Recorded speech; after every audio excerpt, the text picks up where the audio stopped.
Welcome in, Big Ten backers. We're going all Ducks on you. Little quack attack. We brought in Scott Reed from Rivals. He's going to give us a little information on the Ducks. Of course, we got Beeve here as always. What's going on, gentlemen? How we doing tonight? Good. How you guys doing? Always great good. evening. All right, so Scott, tell us about yourself. Tell us what you do. Just tell us about the Ducks and why you started writing for them and all those kind of things. It's actually a long story, but I'll real brief. I actually took over as publisher of the site earlier this month, so many of the tools that I need to get. Thank you.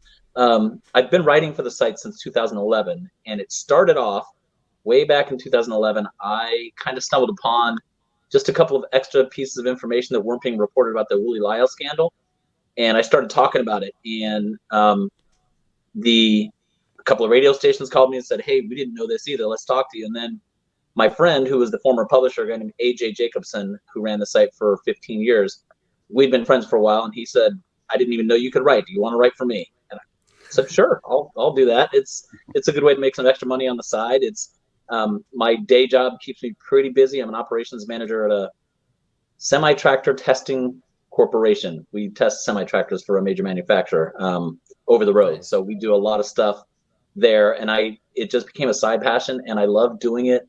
I graduated from Oregon in 1994. I grew up in Eugene, so it's not like I sort of stumbled into it. It's kind of been since I think I started following the Ducks in '72 when I first moved to Oregon at 6 years old. So this has been something I've just enjoyed. And AJ retired 2.5 years ago, almost 3 years ago, from running the site. And the last 2 years, I just thought we were kind of not doing enough because just the way it was, things that needed to happen. I thought we needed more content. We need a little bit more energy, somebody that cares about this individual site. So I pitched it to Rivals earlier this year to let me take over the site, and they thought it was a good idea. So we switched over on August 1st. Been trying to put out tons and tons of content just so that I can show there's a lot of stuff that we can cover that we haven't been covering. The other night I did an interview while walking my dog. That was fun. I had my voice recorder and made it work. So tell us about your dog, man. What kind of dog you got? So it's funny. I adopted her. We thought she was a Spaniel mix. When we moved back to Portland, for work, I had left the state for a while. When we moved back, we downsized to a townhome. So I'm thinking Spaniel mix, perfect for a townhome, right? She's not a Spaniel mix. She is a Catahoula leopard dog. And if you know what that is, yes, that's a cattle dog and a hunting dog, and they need lots of exercise. Like on a Saturday, we'll walk between 9 and 13 miles a day. Wow. During the week, it's a little less. I'm working during the day, and she doesn't make my wife walk as much as she makes me walk. But I think we did 6 miles last night after 4 o'clock. Wow. So yeah, she's That's fun. Impressive. All right. So what's your favorite story about covering Oregon? You've been doing it for a hot minute. So what was your best article, favorite article, or favorite moment as like an Oregon fan, I should say? Any of those topics would work. I think favorite moment. I mean, favorite things. The first time I stepped in the Rose Bowl press booth, that was really cool. Just because you grow up watching on TV, you see Keith Jackson, you see all these guys, and you step in there and you know what you're in, and you know the history that's there. So that was cool just from that perspective. I think our best moment in the 2014 Pac-12 championship game, right near the end of the game, I'm down on the field, taking some pictures, and really cool, just things happening around us. And I captured a moment, and I didn't report on it entirely, but it was the last game second to last game Scott Frost was going to coach, basically. And I watched him walk up to give Mark Helfrich a hug, and I knew right then that he was getting another head coaching job in that offseason. He went to UCF right after that. And so that is one of those things where you're somewhere and you know something's happening that nobody else sees and knows. That was cool. The other one, it was the 2012 season after Oregon beat Oregon State. I'm sitting down interviewing down in the hallways, and Research Stadium is not an easy place to do interviews because you're just doing it in the hallway. But we're doing an interview with Nick Aliotti. And right at that time, I had heard that because of that game and other games that Oregon led the nation in interceptions on defense. And so I gave that information to Nick, and he all excited and starts high-fiving me and everybody around him. And it was kind of just one of those moments where you're like, okay, I didn't expect to break news to the coach, but there you go. It was kind of was a fun moment. Yeah, you gotta love those kind of moments. All right, so we're gonna get a little video going here, kind of get the little Oregon fans a little hyped up in the chat, hopefully here, and show the fans where to find you at as well.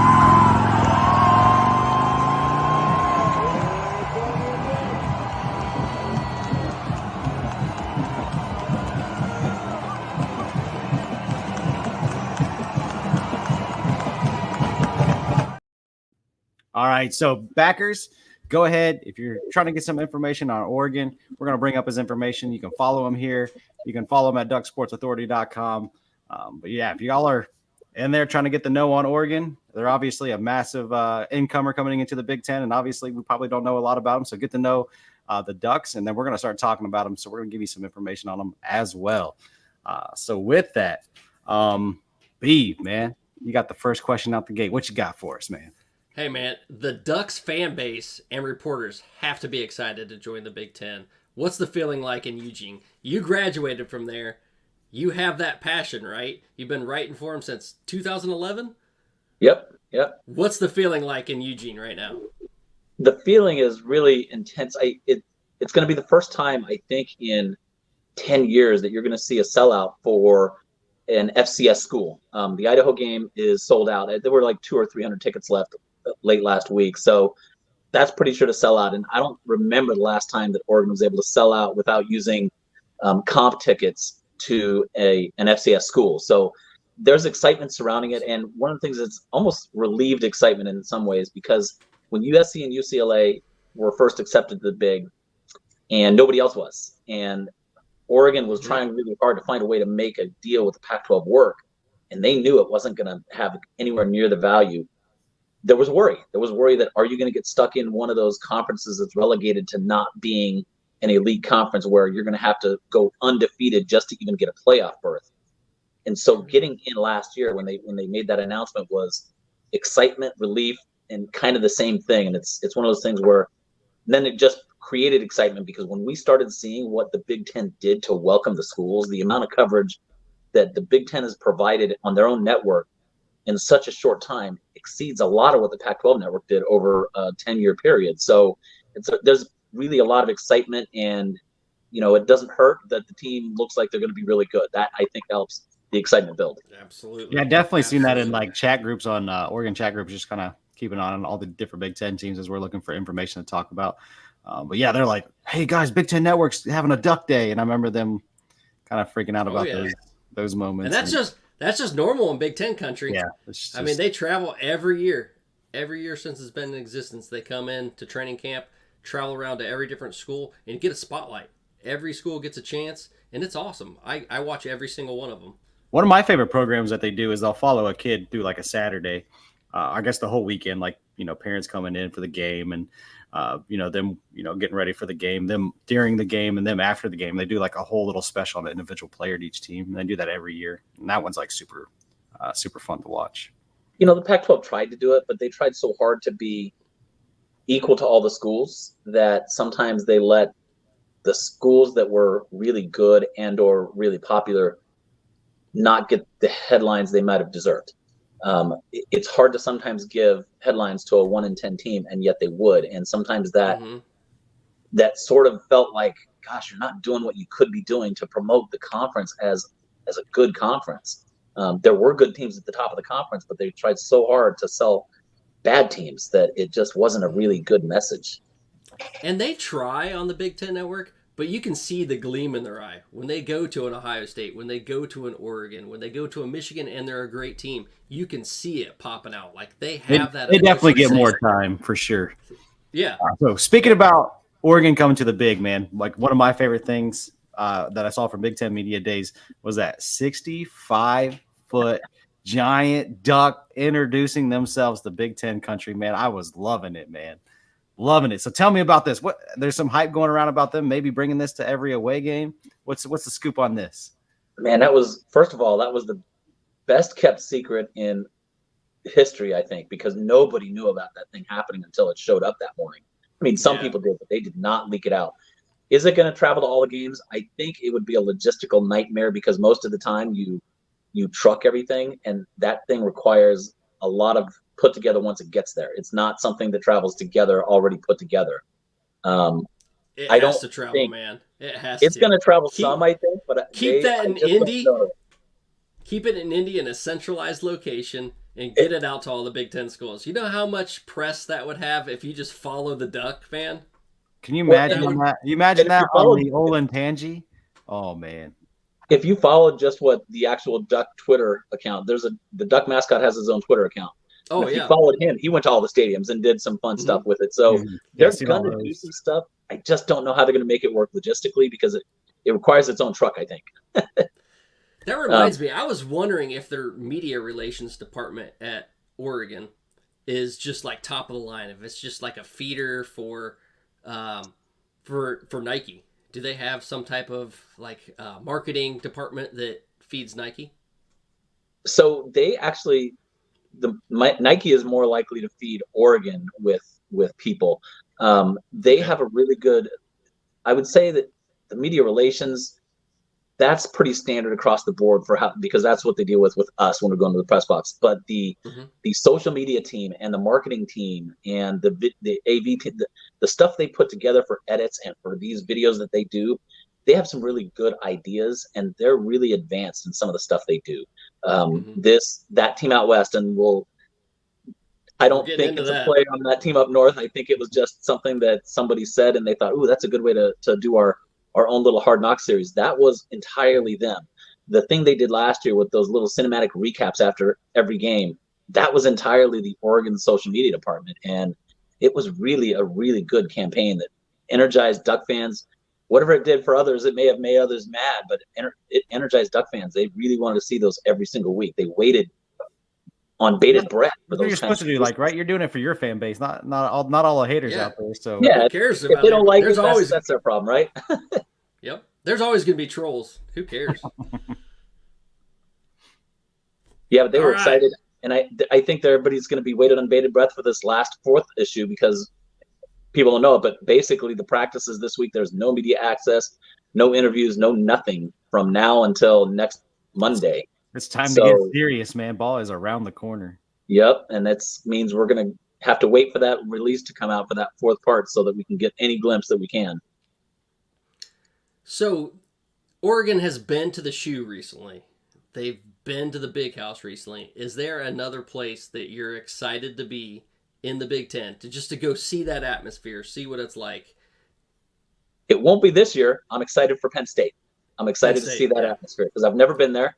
I don't even think Oregon's visited Penn State at their stadium.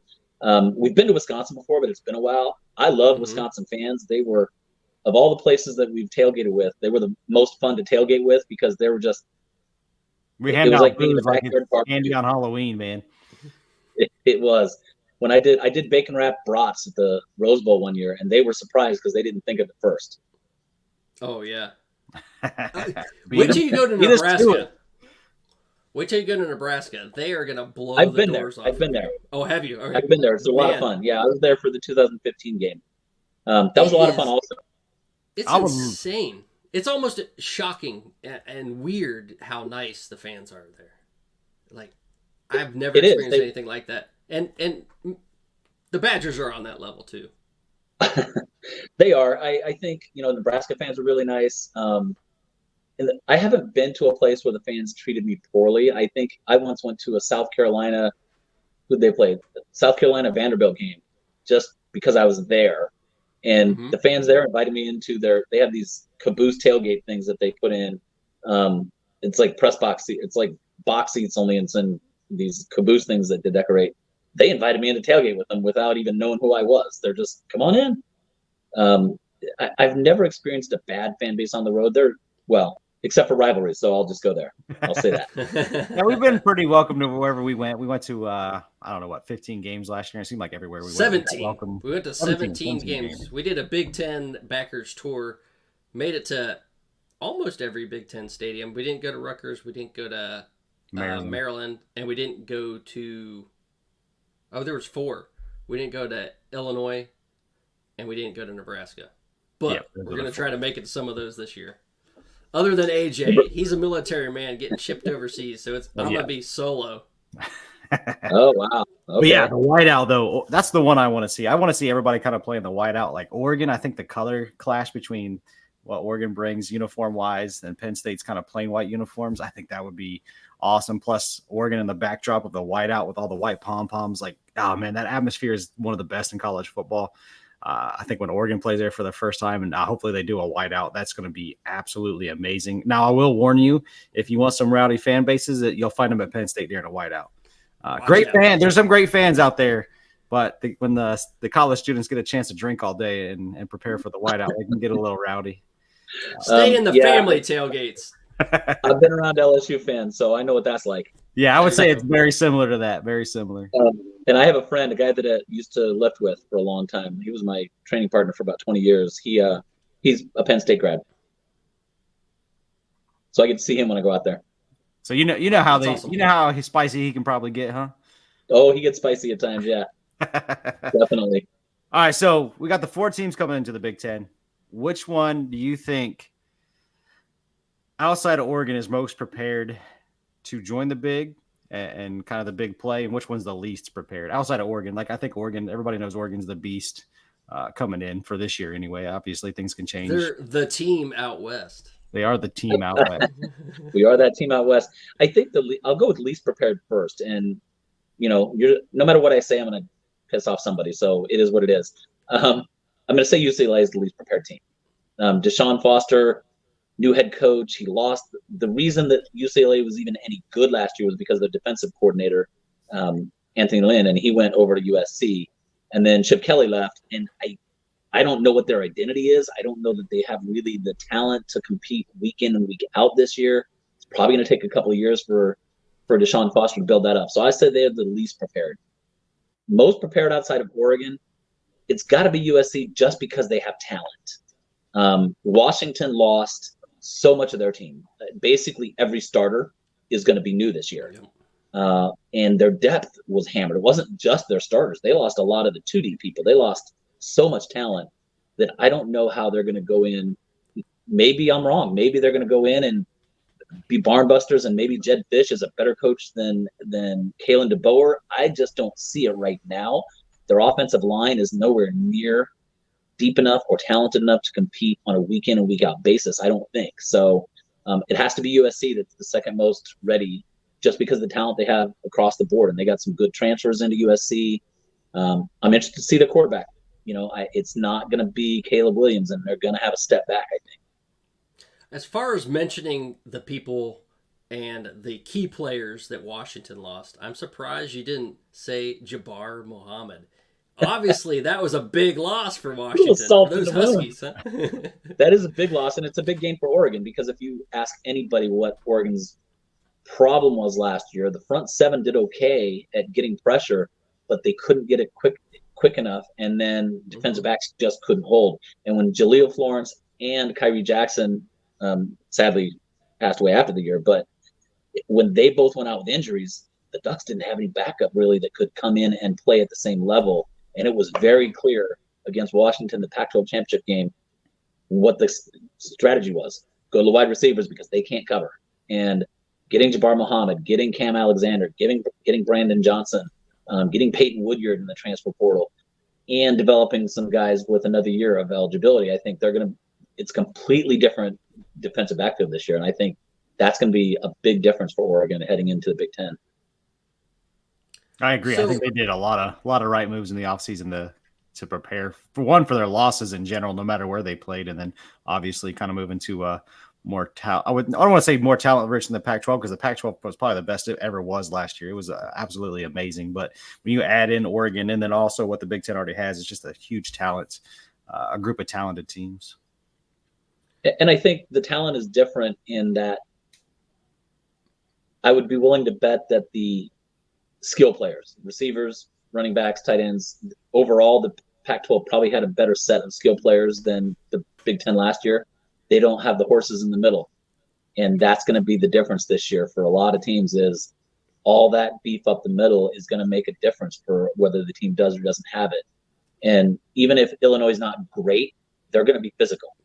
Even if Purdue's not great, they're going to be physical. And that's something where you couldn't always count on that in the Pac-12. Some teams were great, but not very physical. They were just good with speed. Mm-hmm. That's fair. So Oregon fans seem to be really, really happy with the ass whooping they put on Liberty last year. So I like to pick on Steve because he's a Buckeye fan. I feel like Buckeye fans can't be happy unless it's a national championship. No matter what happens, if it's not a national championship, they're just ready to fire everybody on the staff. So Damn is right. are the Oregon fans built the same way? So if they would have made the playoffs and say got bounced off the first game, would Oregon fans be as salty as, say, Buckeye fans? I don't think so. Unless it depends on how they lost, right? When they got salty in 2021 when Utah, boat raced them twice in a 3-week period. There was salt. There was a lot of frustration and anger. And even if Mario Cristobal hadn't left, a lot of people were going to call for him to leave because that was embarrassing. That's the one thing I think that would make Duck fans salty is if you get embarrassed when you don't think you should, they're going to get salty and they're going to get turned real quick. If you play boring offense, they're going to get salty. If you play ground and pound, they don't like that. But if you lose like they lost to Washington, they're going to get frustrated at some of the calls. But at least they're not going to get fire everybody because you lost to Washington. Mm-hmm. Yeah. Well, I mean, at least Dan Lanning knows when to take a knee, right? Yes, he does. Sort of. He maybe should have punted a couple of times that he didn't, but yeah, he knows when to take a knee at the end of a game. And that's why one thing I always say about young coaches, man, it takes kind of a while to kind of get the vibe of the game and when to punt, when to go for it. That's like always a very challenging thing that I think takes experience to kind of get. Obviously, Dan Lanning's a great coach, but yeah, he's definitely had those moments where it's like, man, if he would have just punted the ball and trusted his kicked a field goal, yeah, kicked a field goal at the end of the first half in the first game against Washington. What I said, I think, in an article last year was, look, it's okay to define yourself as we want to be aggressive. That doesn't mean you have to be aggressive in every instance. That means you have to know when it's time to be aggressive and when it's time to say, nope, this is the wrong time. And I recommended read Adam Grant's Think Again, and you'll know why you shouldn't always just go for it every single time just because you want to be aggressive. When you have a second string quarterback in on fourth down inside your own 35, that's probably not the time to be aggressive. And that was actually the year before. But you just got to kind of know. Play aggressive on defense. Pin them deep. Pin them at the 1 yard line. Pin them at the 5 yard line and say, yo, let's go. And if they beat you, they beat you. If they beat you when you pin them deep, they beat you and then they earned it. Mm-hmm. But yeah, that'd be strategical. Yeah, absolutely. I'm old school. Age, man. I think that just comes with the age with any young coach. Is just like trying to figure out how you want to be aggressive. When's the right time? When's the wrong time? It just comes with time. And the other part last year, as I said, it wasn't just the aggression. The play calls were wrong in some cases. There was a rollout to the right where it was a sprint roll where there was only one receiver that could have caught it, and you had to have a perfect throw to get it there. And it was not a highly probable successful play.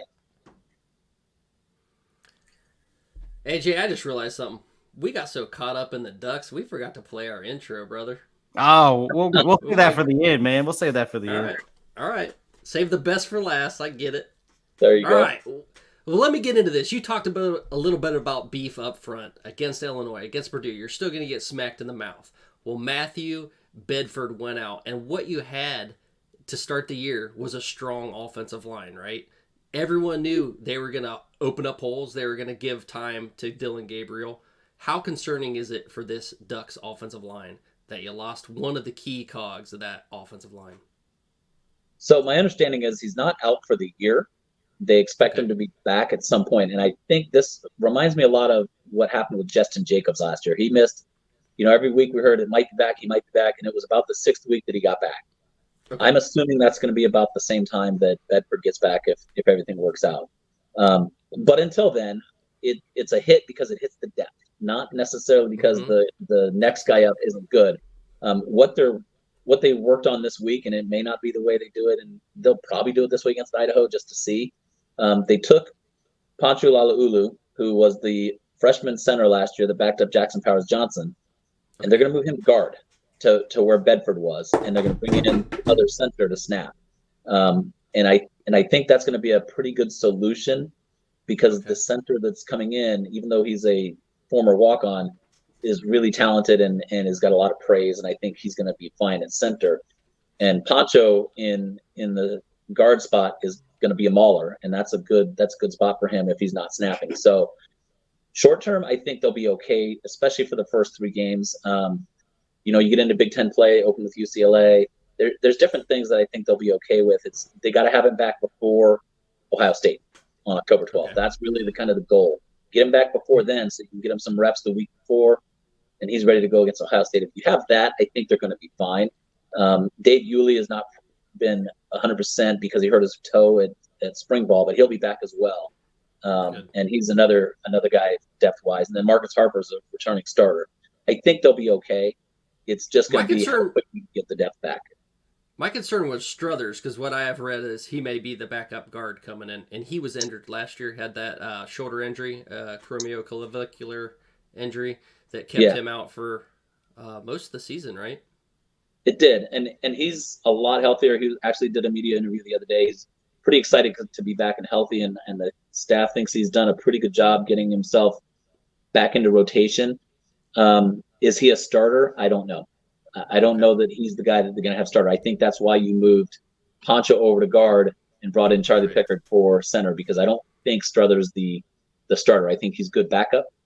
But you're also going to see some younger people that haven't gotten a ton of playing time. I think guys like Shaq McCroy, who's signed last year, you're going to see some guys step in early, and we'll see what they can do against Idaho and Oregon State and Boise State. We'll see what some of these young guys can do and if they can step up. And I wanted to touch on one other thing. I was watching a little bit of that roundtable you did with Big Ten Ted. And they talked about Dan Lanning bringing in that offensive line that kind of has helped shape the Ducks into taking it to the next level. But my personal opinion was that started with Cristobal. He was the one that built the offensive line. Dan Lanning just made it better. And they put them in a position where they could kind of compete with the big boys. And I just wanted to give Cristobal credit for something. That offensive line last year was ridiculously good. Ridiculously good. And it was good the year before, too. And so, yes, actually, Mario deserves a ton of credit for kind of creating that thing that the line at Oregon is going to be elite. He had a lot of elite starters. The depth wasn't great with Mario. He had a lot of really good first line. Second line, we were running 6 people most of the time because you just didn't have enough depth. And I think that's the difference that Lanning has brought is the depth. He's brought in a little bit better depth on some of these positions. But yeah, Mario started it.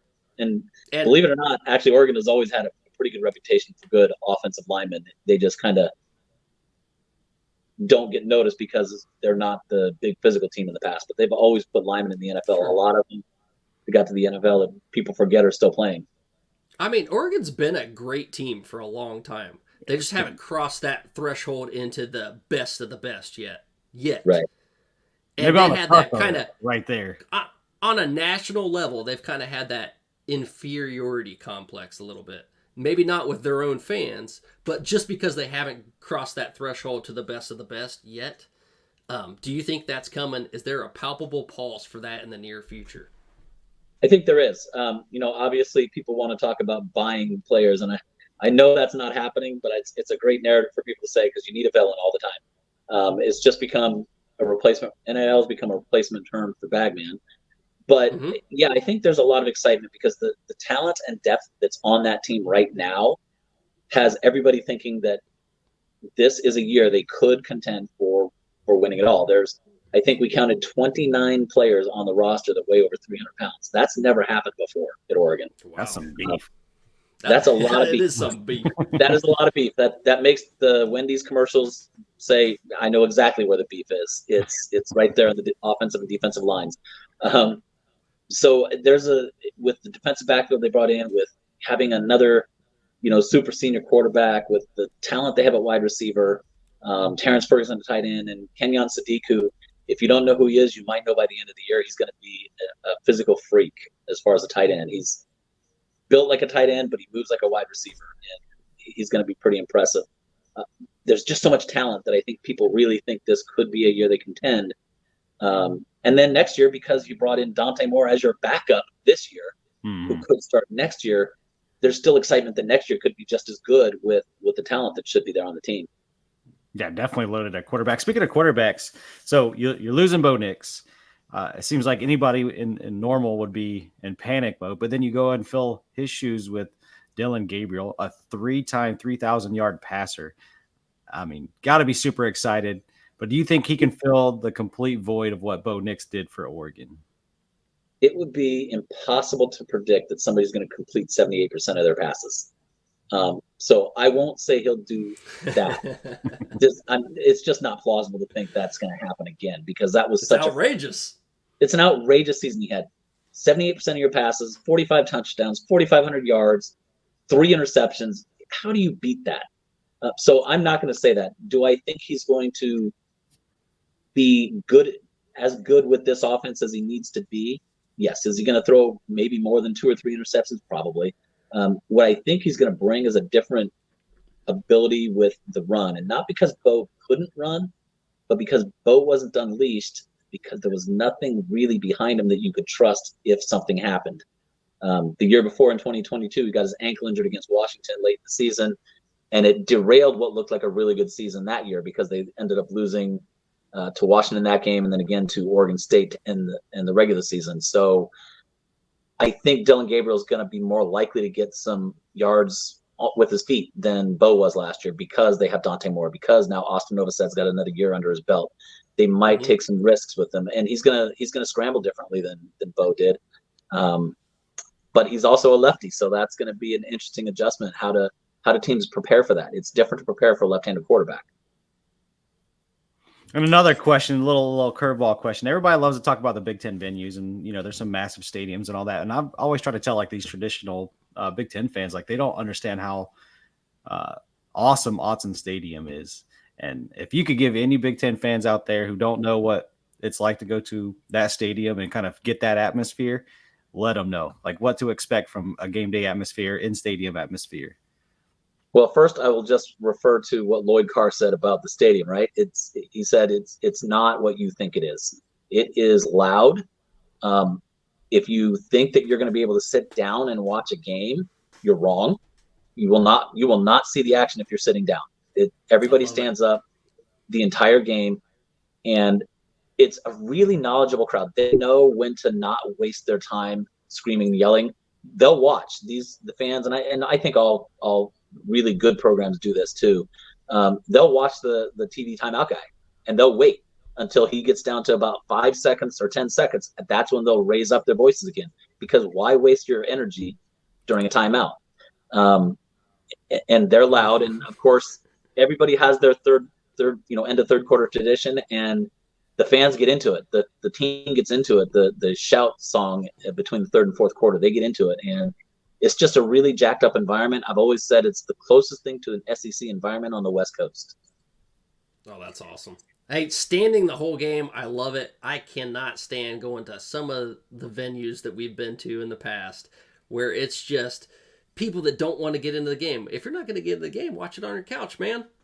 Not to hate on the rival Minnesota, but we went to a Minnesota-Nebraska game, and we got told to sit down like 4 times. And I'm telling you, it's like 2 minutes left in the game. Minnesota's driving on Nebraska to kick a game-winning field goal, and like we're getting told to sit down. It's like your team is driving down the field to kick a potential game-winning field goal. And not only did they tell us to sit down, they left early. They left.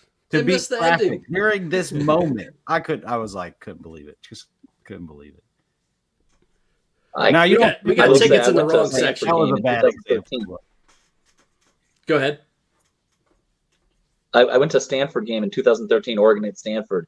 And let me tell you about people who sit and watch a game.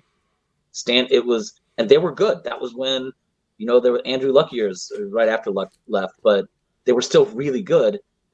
They beat Oregon that day, and it was like being at a tennis match at Wimbledon. It was, they wait until, they first down.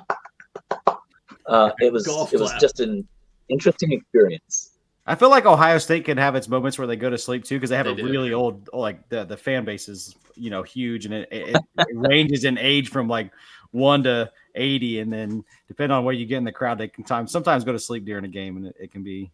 It's kind of weird because it's a massive stadium, but they have the ability to kind of go to sleep on you in a way. Sure. But when it's a night game, that place is no joke either, though. Yeah, I'm looking forward to a night game there if we ever get one. A night game would be good. Man, that big noon kickoff kind of destroys the atmosphere sometimes because for some reason the Big Ten does not get up for noon games. It has to be a night game. They have to have their natty lights like a case deep before they get going. Don't know why, but that's just the way the Big Ten is. If it's not a night game, you're not going to get energy. Yeah, well, big noon game is 9 a.m. here. Yeah. So I'm still trying to figure out how to justify to my wife that I'm opening a beer at 8:50. we met in Colorado. We both lived in Colorado at one point, and yeah, game starting at 10 was like that was bad enough. I couldn't imagine 9. Like, I love waking up going to a game. It's nice like waking up and having a game, but when you have that like the Oregon Ohio State game this year, like if that was a 9 o'clock game, like 9 a.m. game, that would be so terrible. Like comparing it to like 7:30 at night or 5:30 at night, like. The nice thing is you get your day done. It's over. You still have some daylight left. You can do whatever you want with the family. See, we like that when we play Northwestern. We like that when we play Northwestern. For sure. Take your dogs for a walk. You still have time to do that. And to be fair, our kids are grown, so we tailgate in our RV now so that we don't have to drive home after a night game. So on a day game, that just means we get to hang out at the RV and watch football all day. Even better. That is better.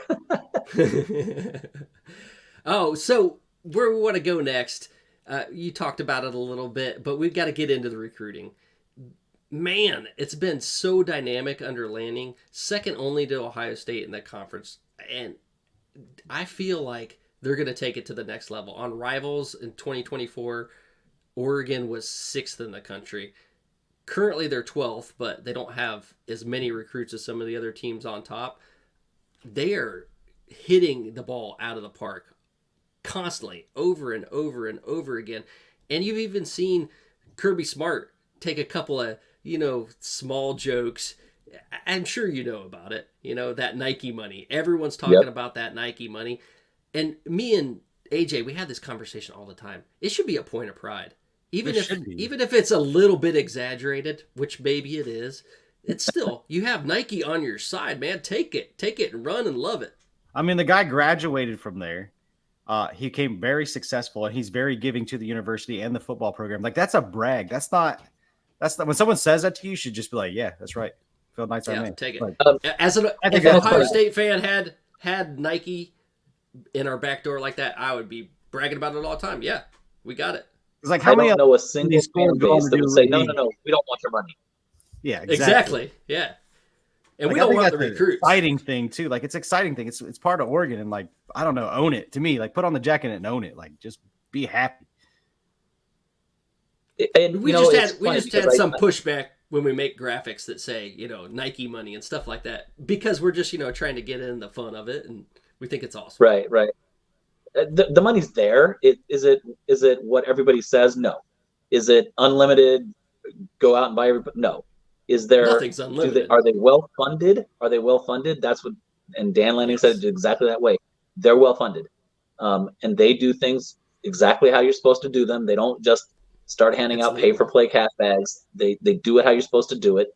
They give these guys a lot of opportunities to earn a lot of cash the right way through endorsements, and the things they do. Like, I think Dylan Gabriel just signed with Beats. That's an endorsement. That's a legitimate endorsement. That's not somebody handing him $7 million and saying, go play ball. And they're really aggressive in a good way at helping these guys find the right opportunities that will make them some money. And that's what, NIL is supposed to do. It's supposed to be a way for people to make money off of their names, instead of other people taking money off of their names. Mm-hmm. And like Dan Lanning said, like, point me out a top 10 team and tell me they don't have an NIL. And they've always had NIL. They've always had it. It's always been there. If they don't, they're not a top 10 team. Speaking of recruiting and how great Oregon's been doing, I gotta steal that one for you. Do not take it. Do not take this from me. All right, go for it. You guys went into Ohio State's backyard, pulled out a 5-star Buckeye legacy McNutt. How does that feel? And do you think Oregon can keep him in Oregon and away from home? I do think so. It doesn't hurt that his dad doesn't live in Ohio anymore. His dad's coaching elsewhere. It doesn't hurt that mom, I believe it was mom that is moving to Houston. But I don't think that he wants to go and just follow the legacy. A lot of kids that are legacy recruits now are deciding, I want to build my own legacy and go somewhere where I can build my own brand, my own name. And Trey is one of those guys, right? He's really made it clear that he's not going to go somewhere just because that's where his parents went. He wants to go somewhere where he can make his name and do his thing.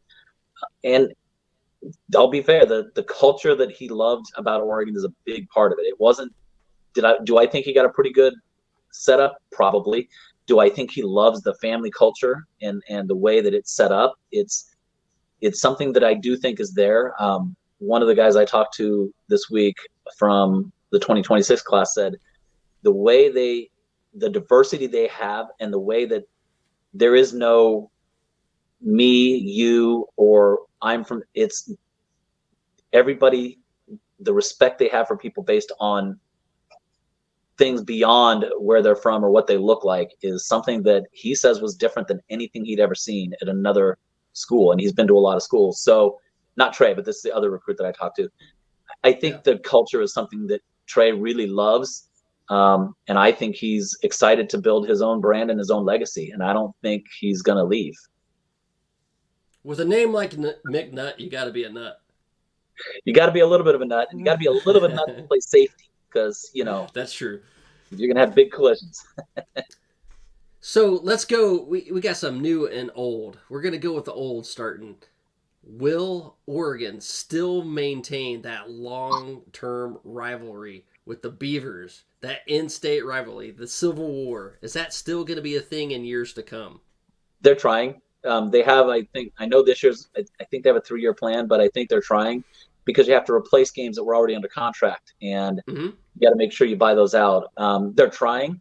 Oregon State fans do not want to maintain it. They're angry, rightly so in a way. They're left behind, and they're not happy about it, and they don't want to go down that road.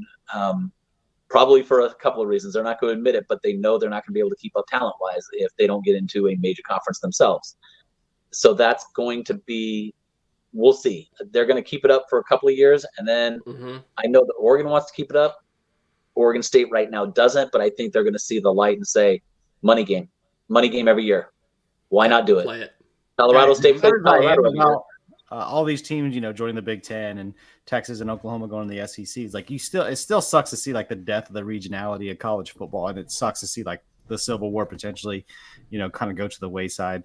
So it's like there's an exciting side, but yeah, you look back and you see like, man, like what if the Civil War doesn't go on anymore? Like you just can't. I mean, imagine it's going to be so weird. It's going to be so weird to watch it in September. It's a November game. Yeah.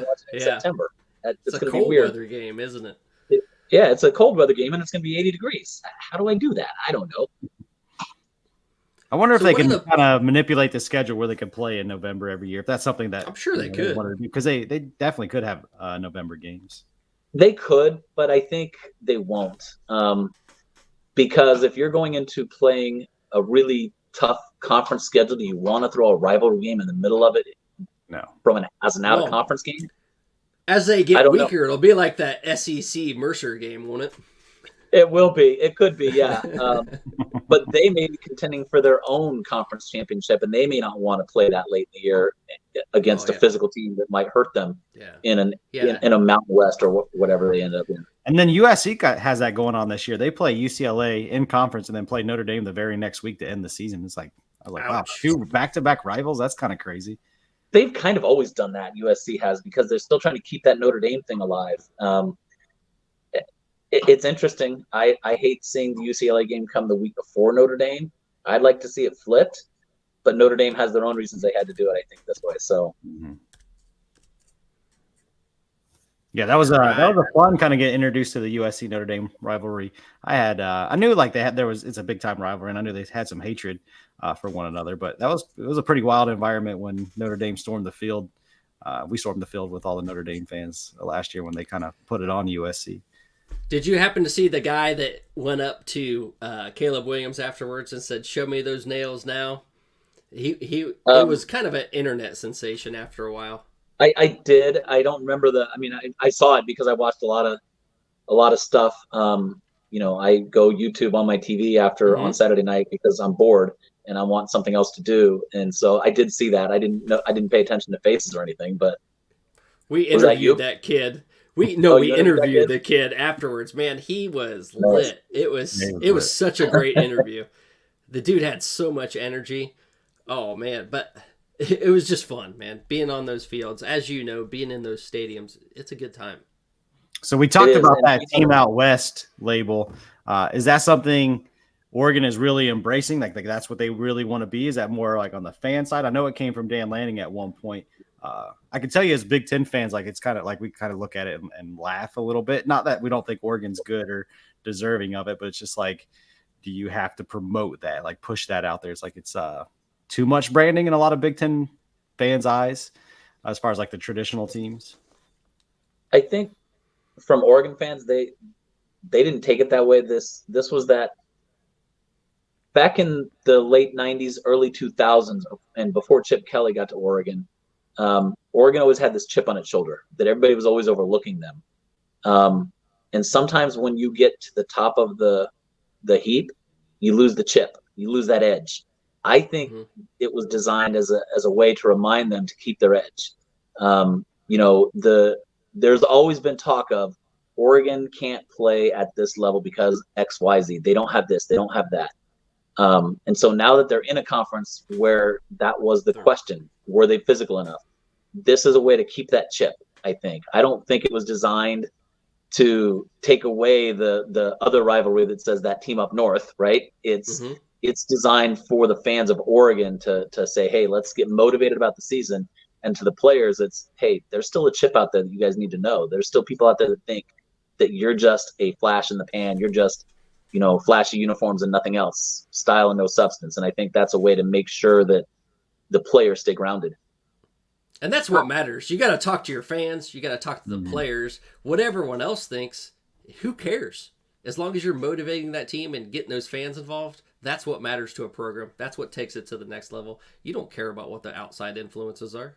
See, I thought it a different angle. I thought it was a shot at USC. I thought it was like everybody thinks like USC, they have that, I guess, old school traditional name, but these guys haven't been as relevant as we have in football the last 20 years. We are that team out west. And I thought it was a more recruiting shot at USC and saying, hey, don't worry about those guys. We're the big dogs that's coming over. And I thought it was more of kind of that point of view. There could be some of that in there. I think, you want to talk 3D chess. That's a little nudge to say, hey, we're the best team in the West. We're the team of the West that you need to pay attention to, not anybody else. Just because the talent is down there, the skill and ability is up here. And I think that's a part of it. So it all plays into that getting the fans engaged, getting the players engaged and recruits and families and everybody else. And the way it's presented as like a movie, right? As like a Hard Knocks series thing, even though it's done by Oregon for Oregon, it's not done by the Big Ten. It's not done by a network. It's done by the university itself. And I think that's something that's really energized the fans. They loved it so far. Oh, you're setting it up to pull up that schedule, aren't you? I am. So this is we did a prediction for every team in the Big, and we've been getting hated on. In some, I think one of the we've been getting some compliments, but for a lot, we've been getting a lot of hate for. One of the comments was, "Stop taking bong rips and go to bed." Last night when I posted this. So I guess I don't know if you want to take a look at it and tell us what you think, and then we'll kind of explain why we chose what we chose. I mean, I had 11-1 also. But I'm just not sure on Michigan yet. I think I love Luke Fickell. I don't think he has quite the team ready yet, unless Oregon's got some depletion going on by late November. I also had 11-1, but I had it being a loss at Michigan. So I agree with a lot of what you're saying. I love the home game against Ohio State. Interesting. Yeah, so we picked Wisconsin, one, because we feel like they're going to be really hyped up for Michigan, and I think they're a better team than Michigan. I think they're a better team than Wisconsin. Obviously, in college football, the best team doesn't always win. So I think there's going to be an away game that they go to sleep, and I feel like that's going to be kind of late in the season, kind of filling themselves, and they get a surprise game where Wisconsin plays better than they are, and maybe Oregon plays a little sleepy, and we feel like they're just going to get an upset loss somewhere on the road versus one of the big boys, because I think they're more talented than Michigan this year. Like I said, they'll be hyped and ready to prove something that game. Yeah, Michigan only has a 36% returning production, so they lost a lot of talent. That defense is going to be enough to carry them in some games, but I just don't think it's going to be enough to carry them against a team as talented across the board as Oregon. It's also difficult to predict Michigan I know we saw Sharon Moore as the head coach last year, but let's be fair, he wasn't really the head coach. I want to see what they look like without the influence of half of the staff that's gone. Do they have a lot of talent? I think so. Could they pull the upset in their own stadium? I think so. But that was the one that I wanted to call as most likely road loss. Wisconsin's going to be a tough environment, and that could also be a road loss. So you could see a worst case scenario 10-2. I still think they win at home against Ohio State. I don't know that a Phil Longo offense is going to beat the existing Oregon defense. That's my reason that I don't know that Wisconsin can win. Okay. I don't think they would win outright, 99 out of 100 times. Just think there's going to be that one road game where Oregon just is a little slow coming out the gate, and then maybe a team plays better than they are, and it's just one of those weird plays above themselves. Fickell is the only other coach besides Ryan Day to take a team to the playoffs in the Big Ten. So it's very interesting. He's there's not a lot of extreme talent. A lot of coaches retired or have moved on in the Big Ten and elsewhere in the country, really. There's not a lot that have won national titles. There's only 2 left. So it's just kind of interesting. These coordinators have all moved up. Mac Brown. Don't forget about Mac Brown. Oh, Mac Brown. Yeah, I forgot about Mac Brown. I always forget about Mac Brown. But he's not taking North Carolina to a national title anytime soon. No. Or ever. He's probably not taking them to the conference championship game this year. So true story. All right, one little thing I got to get in. You're a Rivals guy. What is that underrated player at Oregon that no one else knows about, but you see taking it to that next level this year? Underrated guy. There's hardly any underrated guys left. That's a good response. I will say this. I mentioned his name already. Kenyon Sadiq was a 3-star receiver.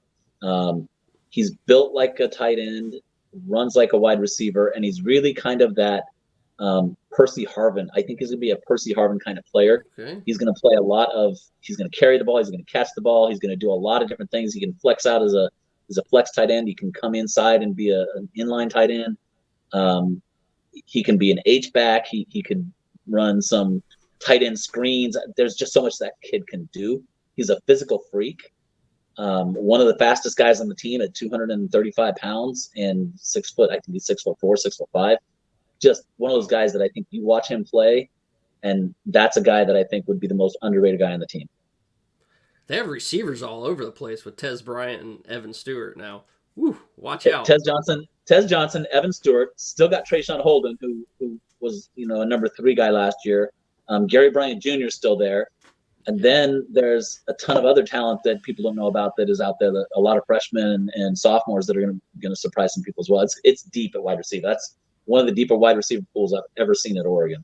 I actually think what's going to surprise Big Ten fans the most, when you're playing Purdue or something, like they're not going to realize how good Oregon's defense is going to be. I think that's going to be kind of a shocker. Now, they kind of did some patchwork in the secondary together, but obviously the linebacker core has been amazing. Their defensive line has young talent that needs to step up and kind of show off, but the talent is there, or big names are there, and they just got to kind of gel together. And I think that's really going to surprise some teams, because I think people still think Oregon, they think flashy offense and maybe a lower defense, but this defense is going to come into play. I don't think Big Ten fans really do. And the defensive line has got a couple of veterans that were transferred. So Derek Harmon transferred from Michigan State. Jamari Caldwell transferred from Houston. Those guys are big, strong dudes that are going to make some plays. Derek Harmon was all Big Ten. Mm-hmm. Yeah, people got Jordan Burks that. back for another. It's a really good defensive line, and it's deep. It's deeper than, again, 29 people over 300 pounds, and a lot of those are defensive line, and the rest are offensive line. It's going to be, they're a good defense, and I think they're probably close to an elite defense heading into this year. I'm ready to see Uiagalelei take it to the next level too. Him, Blake Purchase, and Tatum Tuioti. Tatum Tuioti was only a 3-star also, but his dad's the D-line coach, so he's got some talent. Well, we've went a little overtime with you, man. Sorry about taking up so much of your time, but we got to play you our intro because we love it, but it's our outro now. All right, we're going to give the show one more time. Give him a little shout out here. Hey, follow Scott here. If you're trying to get some information on the Ducks, follow this guy. He's been covering them for a long time. He knows what he's doing. So if you're looking for articles and stories, that's where to go. And then we'll get you into, Beav, you want to play it up? I got you. Here it is. Purdue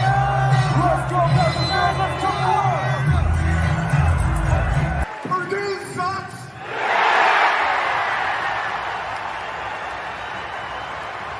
But so does Michigan and Ohio State.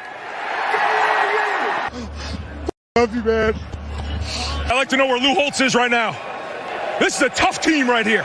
We're proud to be from Ohio, and it's always been Ohio against the world. Who taught you how to fight? Who taught you how to be a warrior? I hate playing against these guys. I hate playing them. Like, you're making me uncomfortable. Like, I don't. You better get me right now. They're fighting for clicks, we're fighting for wins. Right? This game ain't going to be played in Hollywood. We're in LA. It's us and USC. We are at the top of the Big Ten conference. I mean, we're at the top of any conference. I don't ever look at ourselves below anybody. We are best there is, plain and simple. I mean, I wake up in the morning, I piss excellence. Sure, you get some of that NIL money that he's sharing with Dan Lanning, but sure, you get. There's some things going on that aren't right as well, so we'll talk about how to handle it. Really, 2 or 3 beers or 4. I've probably done that 1,000 times in my life. I'm a man. I'm 40.